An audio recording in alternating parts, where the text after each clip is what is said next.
توانائی دیتی ہے, پورا مضمون باندھا ہے. اعلیٰ حضرت کہتے ہیں بہروپیہ تھا, مداری, روپ بدل بدل کے دکھایا کرتا تھا, بادشاہوں سے انعام لیتا تھا. ایک دن اورنگزیب عالمگیر کے پاس آ گیا, کہنے لگا میں روپ بدلوں گا, اگر آپ پہچان نہ سکے تو میں انعام لوں گا. آپ نے فرمایا میں کوئی ایسے ویسا بادشاہ نہیں, کہا مجھے دھوکہ دینا مشکل ہے. کہا نہیں میں روپ بدلوں گا. حضرت اورنگزیب عالمگیر بڑے نیک بادشاہ گزرے, بڑے پرہیزگار. وہ بہروپیہ کہنے لگا میں روپ بدلوں گا, آپ نہیں پہچان سکیں گے. فرمایا چل جتنا تیرے اندر زور ہے لگا لے. حضرت نے اعلان کیا کہ میں نے فوجی بھرتی کر دے, 2 ماہ کے بعد ٹیسٹ ہوگا. وہ 2 مہینے دوڑتا رہا, رنگ روپ بناتا رہا, آیا ٹیسٹ دینے, 2-3 سپاہیوں کا امتحان لیا. اس کی باری آئی تو 10 روپے دیے, کہنے لگے تیرے آنے جانے کا کرایہ میں نے تجھے پہچان لیا ہے. کچھ دنوں کے بعد جانے لگے سفر پر, تو بھکاری آ گئے خیرات مانگنے. اس نے بھی سارے منہ پر سیاہی مال لی, کپڑے پھاڑ لیے, سر کے بال مڈا لیے, پگے تک کٹا لی, بدرنگ ہو کے آیا. کاس آگے کیا تو حضرت نے 10 روپے ڈالے, کہنے لگے تیرے آنے جانے کا کرایہ میں نے پہچان لیا ہے. کچھ دن گزرے تو ٹیچر کی ضرورت تھی. اس نے مونچھیں بڑی کر لی, داڑھی نکلی لگا لی, سر پہ جنا کیپ پہن لی, ایک شیروانی لے لی اور ہاتھ میں چھڑی پکڑ کے آیا. کہنے لگا میں استاد ہوں, 2-4 بندوں کا امتحان لیا. اس کی باری آئی تو 5 روپے دیے, 10 روپے دیے, کہا تیرا کرایہ میں نے پہچان لیا. 2 سال گزر گئے. وہ جب بھی آتا حضرت پہچان لیتے. ایک دن سفر پہ جا رہے تھے, بہت بڑا لشکر تھا, جہاد کرنے جا رہے تھے اورنگزیب عالمگیر. تو دیکھا ایک پہاڑی ہے, پہاڑی پہ لوگ جا بھی رہے ہیں آ بھی رہے. اورنگزیب عالمگیر پوچھنے لگے یہاں کیا ہے؟ کہنے لگے بابا جی بیٹھے ہیں دعا کرتے ہیں, اللہ کے نیک بندے ہیں. اورنگزیب کہنے لگے یار پرانے لوگ سارے ہی اللہ والوں کو مانتے, یہ بھی مصیبت آئی ہے جتنی نہیں آئی ہے, سارے لوگ ہی مانتے. کہنے لگے ذرا میں دعا نہ کراؤں, بچے کام جا رہا ہوں. اورنگزیب بادشاہ تھے, بادشاہ لوگ نازک مزاج ہوتے ہیں. گھوڑے سے اترے, بڑی مشکل سے پہاڑی پہ چڑھے, اوپر گئے تو لائن لگی ہے. بابا جی غار میں بیٹھے, کہنے لگے میں نے ملنا, میں اورنگزیب ہوں. انہوں نے کہا ہمارا بابا اس طرح کا پیر نہیں کہ امیر آئے تو رنگ اور ہو, غریب آئے تو اور ہو. یہاں اگر ملنا ہے تو لائن میں لگ جاؤ, سب ایک جیسے. اب لائن میں کھڑے ہو گئے, 50 آدمی آگے تھے. کہتے ہیں 51واں نمبر تھا. تھک گیا دھوپ میں کھڑا کھڑا. جب میں پہنچا غار کے دہانے تو میں نے بابا جی کے چہرے پہ نظر ڈالی تو بڑا نورانی چہرہ, بڑی خوبصورت لب و لہجہ. میں نے کہا میرے جیسا آدمی بھی پگڑی باندھ لے تو اچھا لگنے لگ جاتا ہے, بڑا خوبصورت انداز. کہتے ہیں میں ان کے پاس اتحیات کی حالت میں بیٹھ گیا. میں نے کہا حضور میں جا رہا ہوں جہاد کرنے, دعا کرنا. بزرگوں نے ہاتھ اٹھائے, اللہ اس کی مدد فرما, دین کو غلبہ عطا فرما, اسے دین کا سچا پکا سپاہی بنا. پھر تھپکی دی, 2-4 نصیحتیں نکال ڈالی. دیکھنا ظلم نہ کرنا, زیادتی نہ کرنا, جب تو جیت کر نہ کرنا, غرور نہ کرنا, نصیحتیں بھی کر دی. کہتے ہیں اب جب میں اٹھا تو 2-4 دینار بطور نذرانہ مسلح کے نیچے رکھے, اور الٹے قدم جب میں غار سے اترا انہوں نے رومال جاڑا اور اٹھ کے کھڑے ہو گئے. کہنے لگے آج نہیں تو نے پہچانا, آج نہیں تو نے پہچانا, میرا انعام بنتا ہے, آج نہیں پہچانا, لا پیسے. اورنگزیب کہنے لگا یار تو نے حد کر دی, کہاں چڑھا کہاں کھڑا رہا, دھوپ میں تھک گیا, کمال کر دی بھائی تو نے. پتا تو کیا لے گا, اب تو جلدی بتا, وہ کتنے لوگ پیچھے دھوپ میں کھڑے ہیں, لشکر سارا کھڑا ہے, کیا لے گا؟ اس نے کہا سب سے قیمتی ہیرے وہ ہے جو تیرے سر کے تاج میں لگے ہوئے, مجھے تیرا تاج چاہیے. او بھائیو سننا اور یاد رکھنا, میرے اعلیٰ حضرت کہتے ہیں بادشاہ نے سر کے اوپر سے تاج اتارا, بہروپیے کے قدموں میں رکھا اور کہنے لگے یہ لے, اور یہ تو تیرا مانگنے پر میں نے دیا ہے نا, میں واپس آتا ہوں تو آنا میں اپنی مرضی سے بھی تجھے دوں گا. تو نے اورنگزیب جیسے بندے کو دھوکہ دیا, آنا میں اس وقت بھی دوں گا. وہ دے کر بس بات ختم ہو گئی, حد ہو گئی. دے کر کہتے ہیں جب میں پلٹا نا واپس, بہروپیے نے آواز دی بادشاہ ٹھہر جا. تو میں نے پلٹ کے دیکھا تو کہنے لگے یہ اپنا تاج لے جا, اٹھا اور لے جا. میں نے کہا 2 سال بیت گئے تجھے محنت کرتے, آج قابو آیا تو لے جاؤ. کہنے لگا لے جا, مسئلہ سمجھ میں آ گیا. میں نے کہا مجھے بھی تو سمجھانا. کہتے ہیں وہ پھوٹ پھوٹ کے رویا, اس کی آنکھیں برس پڑی, سیلاب کی طرح آنسو بہ نکلے, تڑپا اور رو کے کہنے لگا بادشاہ میں نے جھوٹ موٹ رسول اللہ کی غلامی اختیار کی تھی, جھوٹ موٹ کی داڑھی, جھوٹ موٹ کی پگڑی, جھوٹ موٹ کا فقر, میں نے جھوٹ موٹ نبی پاک کا لباس پہنا ہے, تو تیرے جیسے بادشاہوں کے تاج میرے قدموں میں آ گئے ہیں. اگر میں سچ مچ رسول اللہ کا غلام بنوں گا تو اللہ کیا کچھ عطا فرمائے، اللہ کتنی نعمتوں سے نوازے۔ میرے اعلیٰ کیا فرماتے ہیں؟ اعلیٰ حضرت فرماتے ہیں فرشتے بھی کرتے ہیں تعظیم میری۔ کون جی؟ اللہ ایسا عقیدہ بھی کم ملے گا جو بریلی کے امام کا عقیدہ ہے، ایسا بھی کم۔ کہتے ہیں فرشتے بھی کرتے ہیں تعظیم میری۔ کیوں؟ فرمانے لگے فدا ہو کے ان پر یہ عزت ملی۔ بغداد کے ایک درویش عالم تھے، تو وہ جب بھی نماز پڑھاتے نا تو کسی تاجر کی 2 بیویوں کے بارے میں دعا مانگتے۔ توجہ ہے میری بات پر؟ نماز پڑھاتے تو کہتے اللہ اس تاجر کی 2 بیویوں کو اپنی خاص رحمتیں عطا فرما۔ ایک دن لوگ ان کے گرد اکٹھے ہو گئے، کہنے لگے بابا جی بتائیں تو صحیح وہ بیویاں کون تھی جن کے لیے آپ دعا مانگتے؟ تو فرمانے لگے میرے شہر کا ایک تاجر تھا، بہت بڑا تاجر تھا، مالدار تھا پر بے اولاد تھا۔ اسے بغداد سے ملک شام جانا پڑتا تھا تجارت کرنے، اور کئی مہینے اسے شام کے ملک میں رہنا پڑتا تھا۔ اس نے اس طرح کیا کہ وہاں بھی ایک شادی کر لی۔ توجہ ہے نا میری بات پر؟ کیا کر لیا اس نے؟ دوسری شادی کرنا مرد کے لیے جائز ہے، تیسری کرنا بھی، چوتھی کرنا بھی بھیا کے وقت، مگر اگر انصاف کر سکے تو۔ اگر چاروں میں ہم نہ آدھا مسئلہ سنتے ہیں اور آدھا ہی بیان کرتے ہیں، اگر انصاف نہ کر سکے پھر اس کے لیے 4 جائز، پھر وہ ایک ہی رکھے گا۔ تو عزیز دوست دوسرا نکاح کر لیا، شادی ہو گئی۔ اب وہ وہاں کچھ زیادہ وقت گزارنے لگا، مالدار آدمی تھا، بیوی کو مکان بھی لے کے دے دیا۔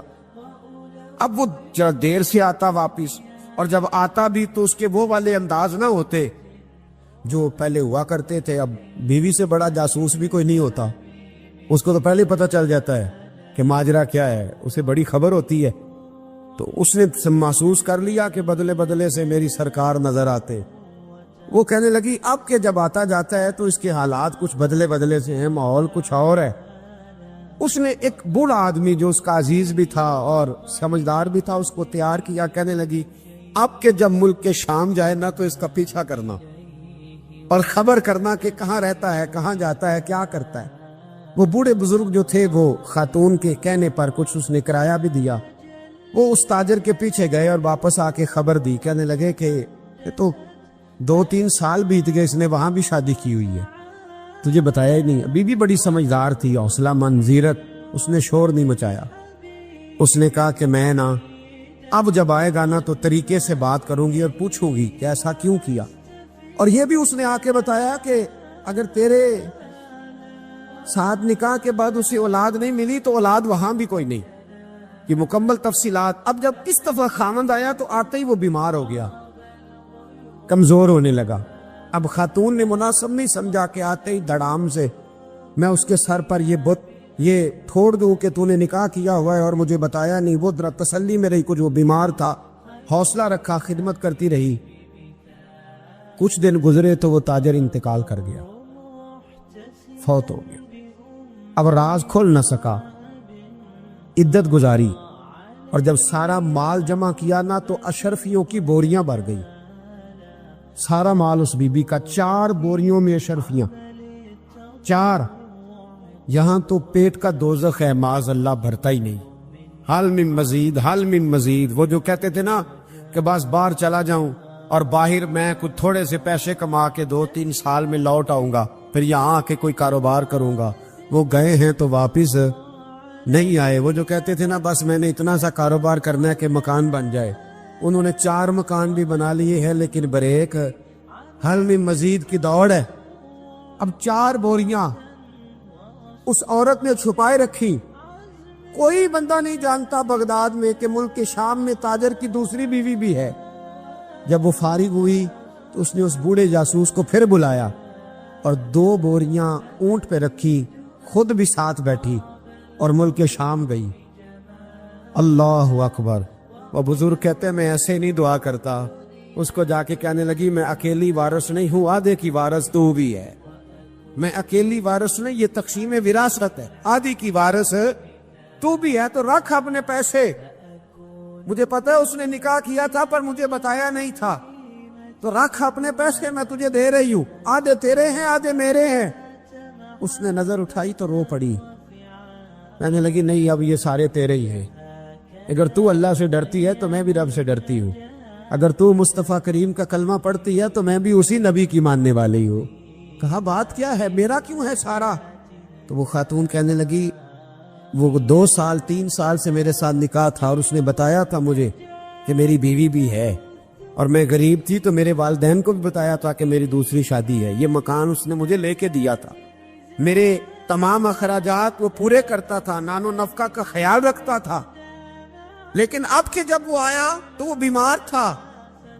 اس نے مجھے بتایا کہ مجھے طبیب نے بتایا ہے کہ میں شدید بیمار ہوں، شاید بچ نہ سکوں۔ تو کہنے لگی وہ مجھے کئی لاکھ روپے بھی دے گیا، اور جاتے دفعہ مجھے طلاق بھی دے گیا، فارغ کر گیا۔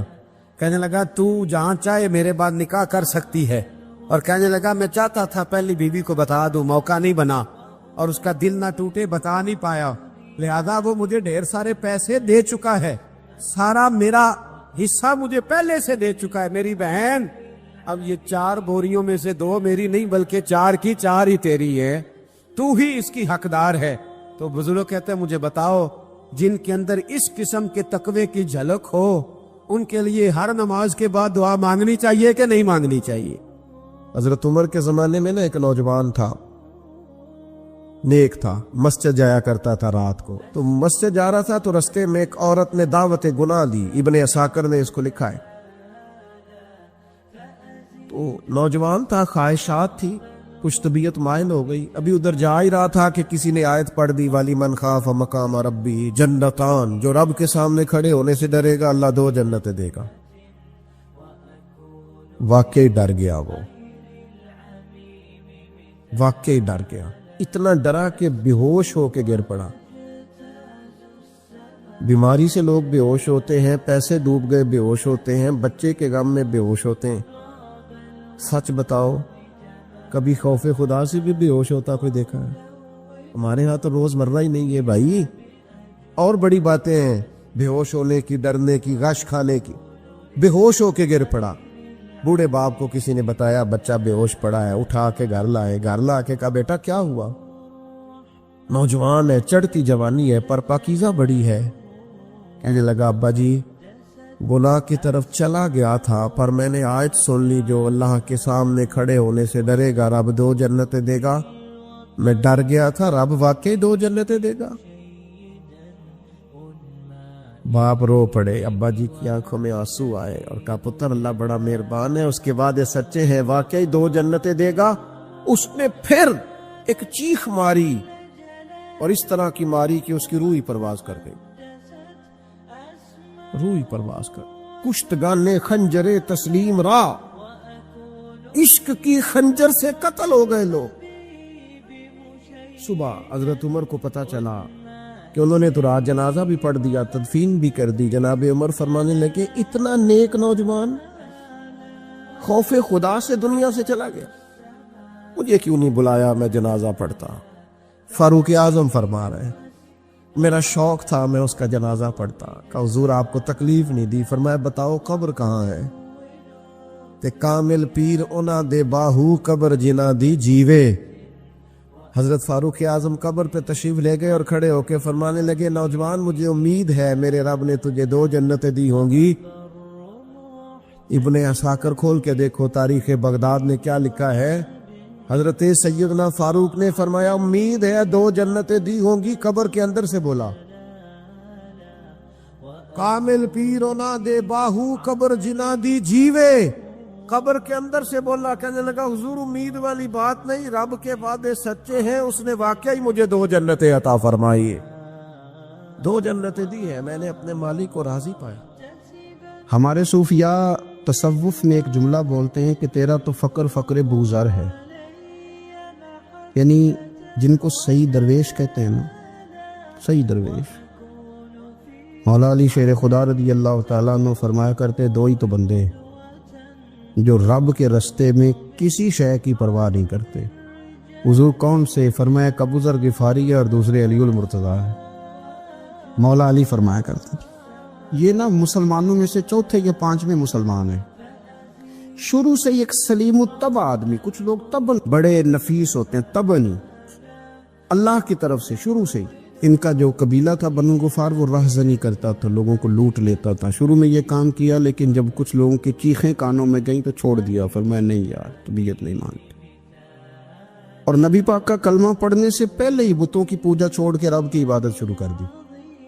لوگ پوچھا کرتے تھے آپ عبادت تو کرتے تھے پر منہ کدھر کرتے تھے؟ فرماتے تھے جدھر وہ کرا لیتا تھا کر لیتے تھے۔ کسی نے انہیں بتایا کہ مکے میں ایک شخص ہیں جنہوں نے اعلان نبوت کیا ہے، آپ کی طرح کی باتیں کرتے ہیں۔ انہوں نے اپنے بھائی کو بھیجا، ان کا نام انیس تھا، پتہ کر کے واپس آئے۔ بھائی کہنے لگے ابو ذر، ان کا نام جندب ہے، اصل میں ذر ان کے بیٹے کا نام ہے اور کنیت سے زیادہ معروف ہیں، ابو ذر غفاری کہلاتے ہیں۔ فرماتے ہیں کہ بھائی نے آ کے بتایا کہ وہ نیکی کا حکم دیتے ہیں، برے کاموں سے منع کرتے ہیں، صلہ رحمی کا پیغام دیتے ہیں، لیکن لوگ سارے مخالف ہیں۔ یہ چیز بھی بڑی کاؤنٹ ہوتی ہے، اسے نہ کاؤنٹ کیا کریں۔ لوگوں کی ترجیحات بدلتی ہیں، صبح کچھ، دوپہر کچھ، شام کچھ، اسے نہ کاؤنٹ کریں۔ انہوں نے اس بات کو کاؤنٹ کر کے بتایا کہ لوگ ان کے جو ہے نا وہ مخالف ہیں سارے۔ تو حضرت ابو ذر غفاری کہنے لگے مجھے تسلی نہیں ہوئی، میں خود جا کے پتہ کروں گا۔ کہتے ہیں مکہ شریف آیا تو کسی ایسے آدمی سے پوچھ بیٹھا، میں تو کچھ اور سمجھا تھا، وہ کچھ اور نکلا۔ مکے والوں نے بڑا مارا۔ مکے پہنچ کے پہلی جو چیز ملی وہ مار کھانے کی تھی۔ اب میں ڈرتے کسی سے پوچھتا ہی نہ، بھوک بھی بڑی تھی، رہنے کو جگہ نہیں تھی، حرم شریف میں لیٹا رہتا تھا۔ میرے نصیب دیکھو، مجھے ایک شخص نے نہ آ کے ہلایا، کہنے لگے اگر مناسب سمجھے تو میں آپ کو دیکھ رہا ہوں کافی دیر سے، آپ کوئی پردیسی ہیں، آپ کا اپنا مہمان نہ بنا لوں؟ تو میں نے کہا آپ کا کیا نام ہے؟ کہنے لگے میرا نام ہے علی ابن ابی طالب۔ کہتے ہیں مولا کائنات گھر لے گئے، کھانا بھی کھلایا، جگہ بھی دی، سونے کو خدمت بھی کی، لیکن چونکہ میں تو پہلے ایک سے پوچھ کے مار کھا بیٹھا تھا، میں نے پوچھا نہیں میں کدھر آیا ہوں۔ رات رہے، اگلی رات بھی رہے، لیکن میں نے بتایا نہیں میں کس کام آیا ہوں۔ حضرت ابو ذر غفاری رضی اللہ تعالیٰ عنہ کہتے ہیں خود ہی مولا علی نے پوچھا بتا سکتے ہو کیسے آئے ہو؟ میں نے کہا راز رکھ لو گے؟ فرمایا بڑا کشادہ سینہ دیا رب نے مجھے۔ تو بات تو کہنے لگے یار میں تو محمد مصطفیٰ کی زیارت کرنے آیا صلی اللہ تعالی علیہ وسلم۔ یہ بے نیاز لوگوں میں سے ہیں حضرت سیدنا ابو ذر غفاری۔ میں حضور کی زیارت کے لیے ہوں۔ حضرت علی کہنے لگے سویرے لے چلوں گا۔ انسان بزدل نہیں ہوتا، ہر انسان بزدل نہیں ہوتا، اور بلا وجہ ٹکراؤ کی پالیسی بنا لینا یہ بھی سیانے لوگوں کا کام نہیں۔ حکمت کے تقاضوں کے مطابق چلنا یہ بھی دلیر لوگوں کا کام ہوتا ہے۔ حضرت مولا علی کہنے لگے صبح لے کے چلوں گا پر حالات ٹھیک نہیں، شرارتی لوگ ہر جگہ ہوتے ہیں۔ اگر کوئی شرارتیوں کا ٹولہ ملا نا جو کھڑا ہوگا جاسوسی کرنے کے لیے کہ حضور کی طرف کون کون جا رہا ہے، تو میں نیچے جھکوں گا جوتے کا تسمہ ٹھیک کرنے کے لیے، لیکن آپ نے نہیں کھڑے ہونا، آپ نے چلتے رہنا ہے تاکہ کسی کو شک نہ ہو۔ کہتے اس ترتیب سے حضرت علی مجھے لے کے گئے، میں حضور کی بارگاہ میں پہنچا۔ مولا علی کہتے ہیں بڑے بڑے لوگ سوال کرتے تھے پر یہ شروع سے سلیم الطبع تھے، مجھے کہہ لینے دینا، انہوں نے ماننا ہوتا ہے، وہ لمبے سوال کرتے ہی نہیں۔ مان جو لیا تو لمبے سوالوں کی ضرورت ہی کوئی نہیں۔ کہتے ہیں لوگ بڑے بڑے سوال کرتے تھے پر ابو ذر نے 2-3 باتیں پوچھی اور آگے جا کے کہنے لگے حضور ہاتھ بڑھائیں مجھے کلمہ پڑھائیں۔ نبی پاک صلی اللہ علیہ وسلم نے کلمہ پڑھایا، فرمایا باہر جا کے نا ابھی ذکر کرنا کہ تم مسلمان ہو گیا، یہ ماریں گے۔ عرض کی حضور انہیں مارنے دے، میں آیا بھی مار کھا نہیں ہے، انہیں مارنے دے دا۔ پڑا فلک کو کبھی دل جلوں سے کام نہیں، دار دلوی نے کہا تھا پڑا فلک کو کبھی دل جلوں سے کام نہیں، اور جلا کے راکھ نہ کر دوں تو داغ نام نہیں۔ ماری تو کھانے آئے ہیں، مارنے دے، کرنے دے زور جتنا لگانا ہے لگانے دے۔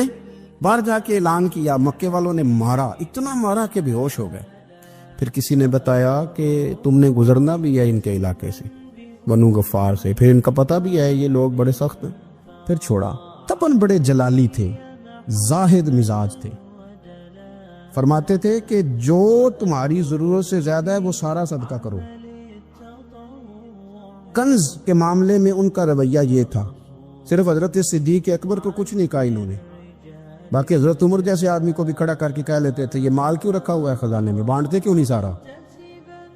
اور جناب عثمان غنی رضی اللہ تعالیٰ عنہ کے ساتھ تو باقاعدہ کئی دفعہ اس موضوع پر گفتگو کی۔ وہ کہتے تھے کہ جب اللہ کہتے ہیں قرآن میں کہ مال دولت جمع نہیں کرنی، تو وہ جو لوگ تھے وہ بھی بڑی شانوں والے تھے. وہ کہتے تھے کہ اللہ نے جب زکوٰۃ فرض کی تو مال جمع ہوتا ہے تو زکوٰۃ فرض ہوتی ہے نا. جب فطرانے کا کہا تو مال ہوتا ہے تو فطرانہ آتا ہے نا. تو آپ جو کہہ رہے ہیں وہ ٹھیک ہے، پر آپ اعلیٰ بات کر رہے ہیں تقوی کی، سارا بانٹو. تو حضرت ابو ذر غفاری کہتے تھے چلو ٹھیک ہے تمہاری بھی بات مان لیتا، پر یہ بتاؤ مدینے والے کا اپنا طریقہ کیا ہے؟ کہ بھئی حضور کا طریقہ تو وہی ہے جو آپ بتا رہے ہیں. تو فرمانے لگے پھر اس رستے نہ چلیں جو رستہ مدینے والے رسول کا ہے. اور حضور سے، نبی پاک سے عشق کرتے بڑا کھل کے. یہ صحابہ صفہ میں سے تھے. کلمے پڑھنے کے بعد چونکہ طبیعت جلالی تھی تو حضور نے بھیج دیا، فرمایا واپس جاؤ اپنے قبیلے میں تبلیغ کرو. واپس گئے، بھائی کو مسلمان کیا، والدہ کو مسلمان کیا، قبیلہ سارا مسلمان کیا، وہیں رہے. ہجرت مدینہ کے بعد آئے تبوک کے موقع کے قریب، اور حضور نے صحابہ صفہ میں رکھ لیا. نوکری کرتے مدینے والے رسول کی، دلیر آدمی تھے، بڑا قبیلہ تھا، پر ڈیوٹی کرتے، ڈیوٹی خدمت کرتے. ایک بیٹا تھا زار اس کا نام تھا، اس کی ڈیوٹی لگائی تم نے میرے نبی پاک کے اونٹ چرانے. ڈاکو آئے تو صاحبزادہ اونٹوں کی، اونٹنیوں کی حفاظت کرتے شہید ہو گیا. اور یہ انوکھا بندہ ہے جس نے شرط لگائی تھی کہ میں نے کالی سیاہ رنگ کی عورت سے شادی کرنی. انوکھا بندہ ہے. ایک بیٹی تھی، ایک بیٹا، بیٹا شہید ہو گیا. بیوی سے کہا تم نے نبی پاک کے گھر میں خدمت کرنی ہے، حضور کے گھر والوں، اور میں نبی پاک کی نوکری کروں گا. حضور کی خدمت کرتے، ہر وقت خدمت میں رہتے. اور حضور جب آتے نا، صحابہ صفہ میں یہ شامل تھے جو لوگ دین سیکھتے. حضور جب آتے تو سب سے پہلے آ کے حضرت ابو ذر غفاری کا پوچھتے، بلائیں. اور جب بات کرتے حضور تو بار بار ان کو مخاطب کر کے بات کرتے. حضرت ابو ذر غفاری رضی اللہ تعالیٰ عنہ کا نبی پاک سے اتنا پیار کہ ہماری بھی مشکل حل کر دی. ابو داؤد شریف میں موجود ہے. ایک دن کہنے لگا یا رسول اللہ صلی اللہ علیہ وسلم، اگر کوئی بندہ کسی سے پیار بڑا ہی کرے پر اس جیسے عمل نہ کر سکے، کوشش کرے کرنا. لوگ ہمیں کہتے ہیں نا کہ پیار بڑا، عمل بھی تو کرو نا. بھی کرنا چاہیے، پر انسان ہے نا، غلطی بھی تو ہو ہی جاتی ہے. اب ہم عمل نہیں کر سکتے تو تم ہمیں پیار بھی نہیں کرنے دو گے؟ مہربانی کرو، پیار تو کرنے دو نا. حضرت ابو ذر غفاری نے کہا، ابو داؤد شریف میں موجود ہے، یا رسول اللہ صلی اللہ تعالی علیہ وآلہ وسلم، حضور پیار بڑا کرے پر ان جیسے عمل نہ کرے تو حکم کیا ہے؟ تو حضور نے فرمایا پیار سچا کرے، اللہ قیامت کے دن جس سے محبت کرے گا نا اس کے ساتھ ہی دونوں کو اکٹھا فرما دے گا. تو حضرت ابو ذر نے فوراً کہا، حضور پھر مجھے آپ سے بھی بڑا پیار ہے، رب سے بھی بڑا پیار ہے. فرمایا فکر نہ کرنا، جنت میں اکٹھے ہی جائیں گے. اتنی محبت رسول پاک کی ذات کے ساتھ. حضور کی نوکری کرنا. ایک دن خدمت کرتے کرتے سو گئے. حضور مسجد میں آئے پتہ کرنے کہ ابو ذر آرام کر رہا ہے. یہ بھی مزہ ہوتا ہے، خیال رکھنا اپنے درویشوں کا، کیا کھایا کیا پیا، کہاں سوئے. حضور رات کو آئے، یہ سوئے ہوئے.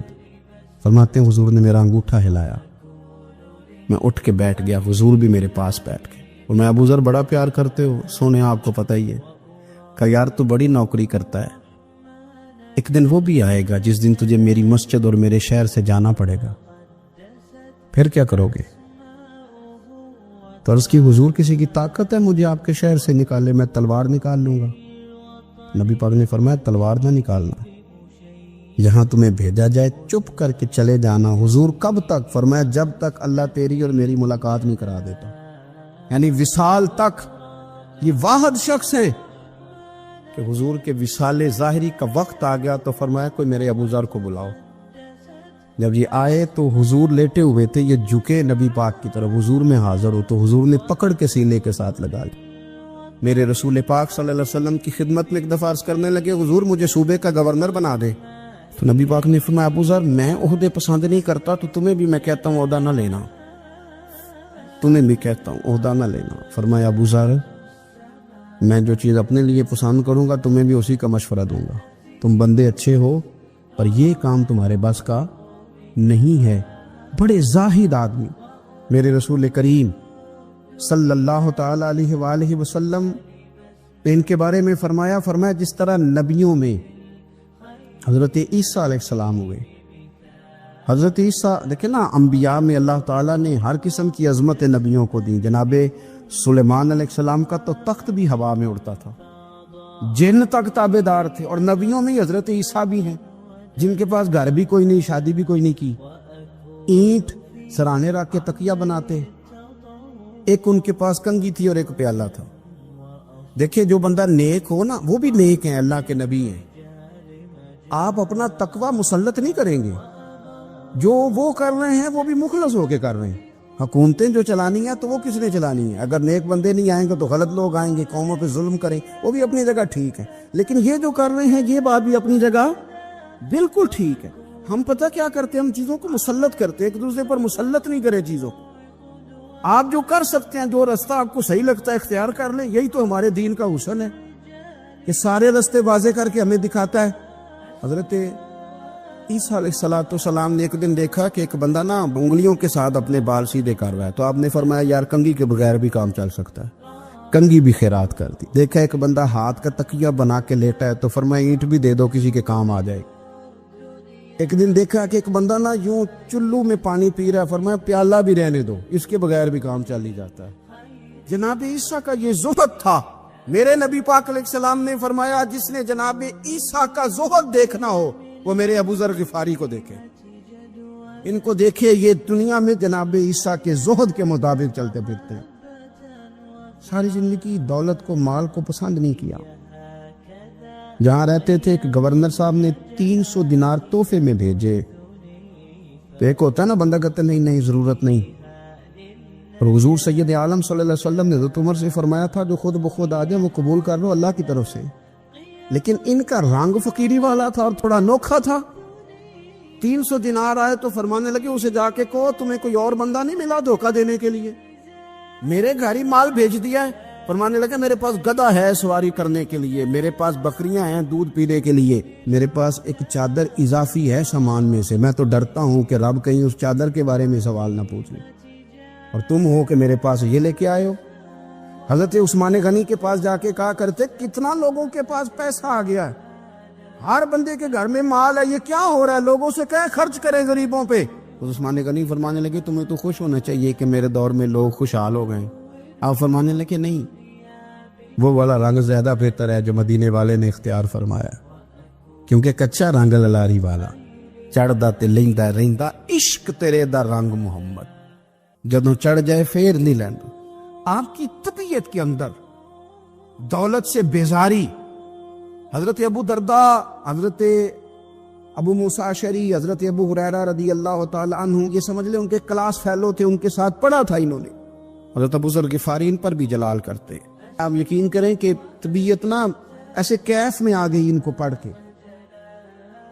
ان کو پڑھا جب کچھ دنوں سے تو کچھ انوکھا, یہ انوکھی وجہ ہے, سارے زمانے سے نرالے ہیں.